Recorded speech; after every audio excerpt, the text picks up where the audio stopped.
Kurš kuru? RFS pret Riga Futsal Club. Dudu. Un tie ir vārti! Daugavpils Olimpiskais centrs eksplodēja, īpaši RFS Futsala fanu sektors. Visi lēkā. Dudu gūst šos vārdus. Pats viņš nopelnīja šo pendeli, pats viņu realizēja. 1-0. Dudu numur 7. RFS Futsala vadībā rezultātu. To redzējām, viņš to pierādīja. Čino sitiens un tie ir vārti no gaisa. Dāmas un kungi, Čino gūst ļoti skaists vārds RFS Futsala komandai.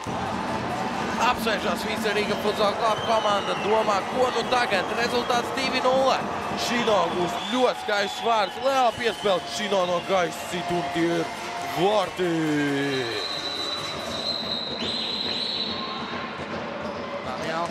Seržiņo spēlēs ienīm, bet šeit Dragans Tomičs. Pirmais pie bundas Dragans Tomičs šī spēlē un 3-0. Kā dominē RFS Futsal komanda šajā spēlē pirmajā puslaikā.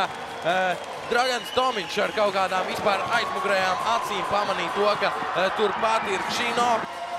Čino gūst savus otros vārtus. Rezultāts 3-0. Neviens to nebūtu gaidījis no šīs spēles. To, ka tik ļoti dominēs RFS Futsal komanda. Čino gūst savus otros vārdus, jau minēja to, ka šis spānis ir cilvēks, ko jāskatās. Tas būs visam interesanti, bet šeit Dudu apzog pats lielā ātrumā. Dudu vēl līdz galam. Dudu! 4-1. Viņš ir nepārspējams šajā spēlē. Dudu atņem bumbu. Dudu iesit vārtus pats izcilā izrāvienā. Līdz galam nospēlē šajā epizodē un gūst vārtus. Dudu 4-1 rezultāts.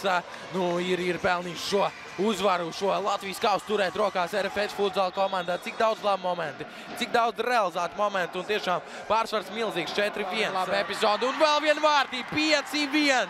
RFS Futsal dominē šajā spēlē. Uzvar savu sīvāko, es atvainojos, nevis uzvar, bet iesit 5. vārdus pret savu ciešāko pretinieku šajā sezonā. 5-1 rezultāts. Wow.